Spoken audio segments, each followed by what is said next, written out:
Tu utilises Excel tous les jours, mais est-ce que tu connais vraiment toutes ces fonctions puissantes? Aujourd'hui, je vais te montrer quelques fonctions méconnues, parfois même ignorées par 90% des utilisateurs qui vont littéralement transformer ta façon de bosser sur Excel.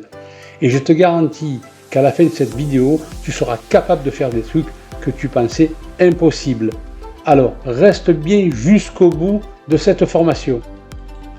Et si tu veux gagner du temps et devenir un pro, abonne-toi et active la cloche parce que chaque semaine, je partage des astuces Excel qui cartonnent. Maintenant, on attaque tout de suite avec la première fonction.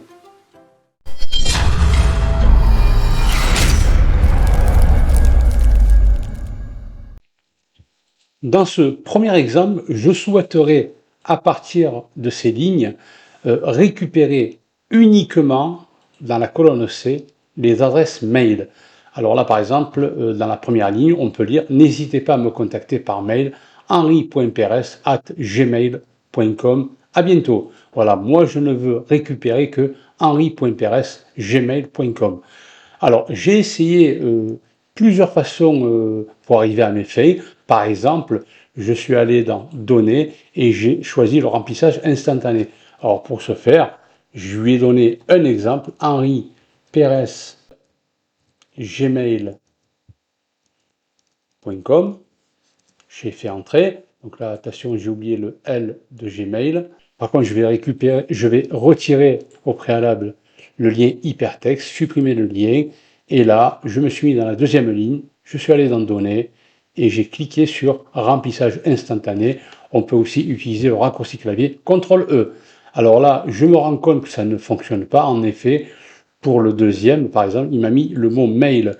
Là, apparemment, ça serait bon. Là, par contre, me contacter Anne Dupuis, non, ça ne m'intéresse pas. Donc, je vais supprimer tout ce que je viens de faire et revenir en arrière. Pour arriver à mes fins, j'ai dû utiliser ChatGPT. Alors, je vais vous montrer le prompt que je lui ai proposé. Voilà, donc ici, je travaille sur Excel Office 365 en français. Je souhaiterais extraire des adresses mail et isoler cette information dans une cellule. Le problème est que l'adresse mail peut être entre deux phrases. As-tu une solution sans compte VBA? Alors, il m'a donné une solution avec Power Query. Cela ne m'intéresse pas, donc je suis allé un petit peu plus loin. En insistant, j'ai trouvé, enfin, il m'a proposé la solution la plus idéale qui est regex extraire. Alors, je vais copier cette fonction, je vais revenir dans Excel et coller cette fonction dans cette cellule. Alors là, bien sûr, il y a NA. Pourquoi? Parce que ce n'est pas A1, c'est le contenu de la cellule B4. Donc je fais Entrée, et si je fais un copier-coller, je me rends compte que c'est nettement meilleur. Mais là, j'ai par exemple ici NA. Pourquoi? Parce que dans la dernière ligne, je n'ai pas d'adresse mail. Alors je peux éventuellement, en revenant dans la formule, utiliser la fonction si erreur. Voilà, si en faisant tout cela, tu trouves une erreur, par exemple, il n'y a pas d'adresse mail, point virgule, valeur si erreur, tu me mets adresse inconnue, par exemple. Et vous mettez ce que vous voulez. Je ferme, je fais entrer et je fais un copier-coller. Et là, cela fonctionne parfaitement. Alors, il est évident que si je reviens dans la formule, hein, là, sincèrement, je l'avoue, je le reconnais, regex.extraire, c'est une fonction que je ne connaissais pas du tout, donc j'aurais pu la trouver, bien sûr, mais là, sincèrement, heureusement qu'il y a eu ChatGPT, d'autant plus qu'il m'a donné des informations à mettre dans la fonction, mais je n'aurais jamais trouvé. Voilà, donc merci ChatGPT. Dans ce deuxième exemple, je souhaiterais extraire par rapport à la cellule C5, dans une cellule le mot formation et dans une autre cellule le mot Excel. Pour arriver à mes fins, donc le mot formation se trouve bien avant le mot Excel, donc je vais utiliser la fonction texte avant.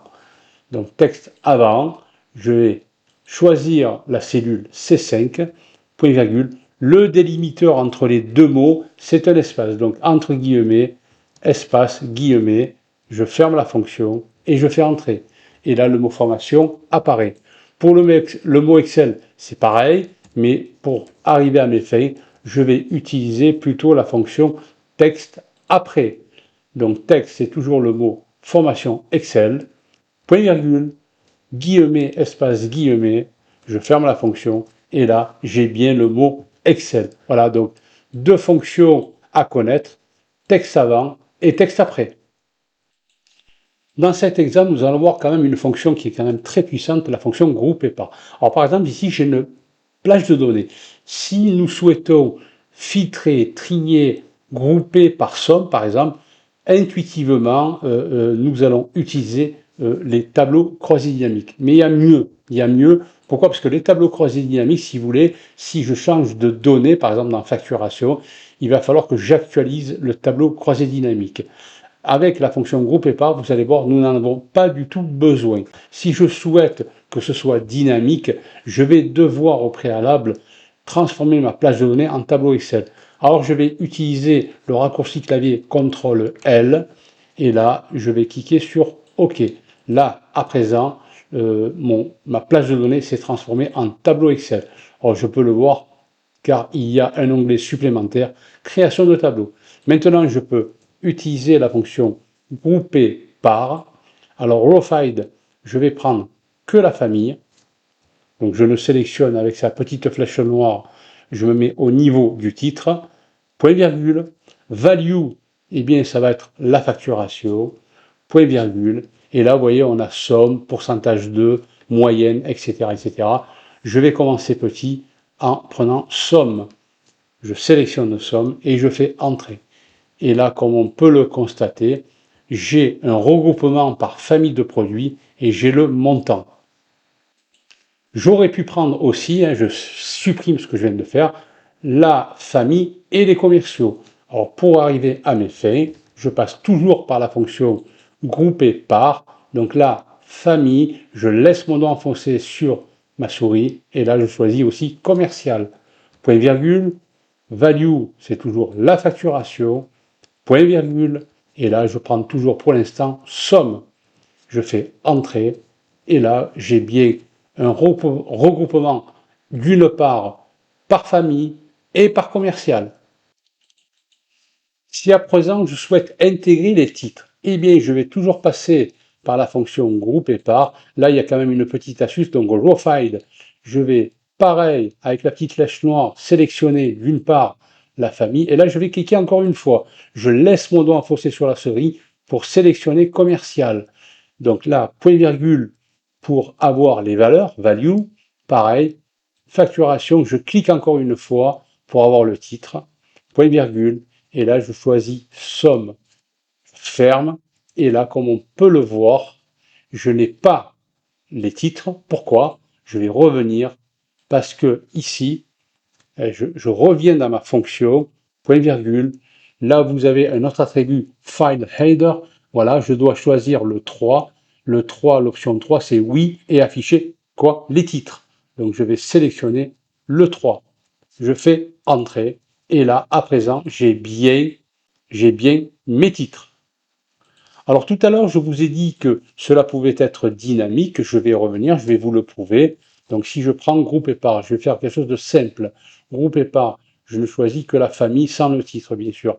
La valeur, je prends les facturations, point virgule, et je vais prendre la somme.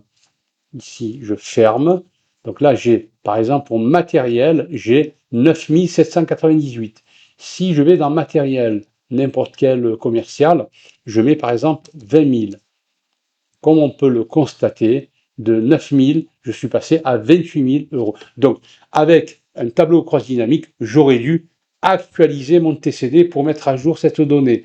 Là, ce n'est pas du tout le cas. C'est réellement dynamique. Je vais aussi vous montrer comment on utilise la fonction pourcentage de dans la fonction grouper par. Donc égal grouper par. Et je choisis toujours cette fonction. Grouper par, je choisis que la famille, point virgule, et les valeurs. point virgule. Et là, au lieu de prendre somme, je vais prendre pourcentage 2. Je ferme cette fonction. Je vais changer le format en sélectionnant ces données. Et là, pourcentage. Là, voilà, comme on peut le voir, j'ai en fait le pourcentage des logiciels qui est de 9% par rapport au total. Voilà, tu as maintenant quelques fonctions que tu peux commencer à utiliser dès aujourd'hui pour gagner en productivité et impressionner ton boss ou tes clients. Dis-moi en commentaire laquelle tu ne connaissais pas et surtout si tu veux que je te fasse un tuto complet sur l'une d'entre elles. Je suis là pour ça. N'oublie pas de liker, partager. Moi, je te donne rendez-vous dans une prochaine vidéo. À bientôt.